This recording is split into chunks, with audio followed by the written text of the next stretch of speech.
Mysterious stories पर आपका स्वागत है। आज की कहानी शिवम जी की है। तो शिवम जी, अपनी कहानी हमारे साथ साझा करने के लिए बहुत बहुत धन्यवाद। आप भी अपनी कहानी हमारे साथ साझा कर सकते हैं हमारी इंस्टाग्राम आईडी पर। तो चलते हैं आज की कहानी की ओर।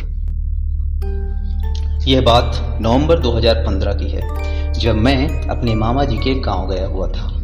मैं उनके घर के कामों के साथ साथ खेतों में भी उनकी मदद किया करता था और हम हर शाम फसलों में पानी छोड़ने जाया करते थे। एक शाम रोज की तरह जब मैं और मेरे मामा साइकिल से खेतों की ओर जा रहे थे, तभी मामा के बच्चों ने हमसे जलेबी और घेवर लाने के लिए कहा। सर्दियों के मौसम में गांव की तरफ गरम गरम जलेबी और घेवर का ट्रेंड रहता है।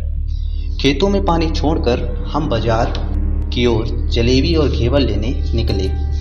हमारे गांव से बाजार की दूरी लगभग 5 किलोमीटर की थी। घर वापस आते आते हमें देर हो गई और अंधेरा भी होने लगा था। देर हो जाने के कारण मामा जी ने एक शॉर्टकट रास्ता लिया। वह रास्ता खेतों से होकर गुजरता था और एकदम सुनसान था। वहाँ दूर दूर तक कोई नहीं दिख रहा था। हम धीरे धीरे आगे बढ़ रहे थे। मामा साइकिल चला रहे थे और मैं आगे बैठा हुआ था। हमने घेवर और जलेबी का पैकेट साइकिल के आगे लटकाया हुआ था। हम जैसे जैसे आगे बढ़े तभी मेरे मामा ने कहा, बेटा साइकिल थोड़ा टाइट चल रही है। फिर हमने सोचा शायद हवा कम होगी। हम साइकिल से उतरे और हवा देखने लगे। हवा बिल्कुल ठीक थी और साइकिल में कोई दूसरी प्रॉब्लम भी नहीं थी। हम दोबारा साइकिल पर सवार हुए और आगे चलने लगे। कुछ ही देर पर हमें रास्ते पर एक औरत खड़ी दिखाई दी। ये बिल्कुल अजीब था। उस औरत ने हमें रोका और कहा, आगे मत जाओ। हमने उसका कोई जवाब नहीं दिया और आगे बढ़ गए। तभी वो फिर से हमारे सामने आ गई। उसे देखकर हमें बहुत अजीब लगा। उसने हमें फिर रोका और कहा, कहाँ से आ रहे हो? उसकी आवाज़ बहुत अजीब थी।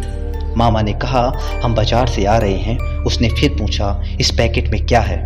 हमने जवाब नहीं दिया तो उसने अपने आप कहा, इसमें जलेबी और घेवर है। यह सुनकर हमें बहुत आश्चर्य हुआ कि उसने देखे बिना कैसे बता दिया कि पैकेट में क्या है। मैं ये सब सोच ही रहा था, तभी मेरी मामा की नज़र उसके पैरों की ओर पड़ी।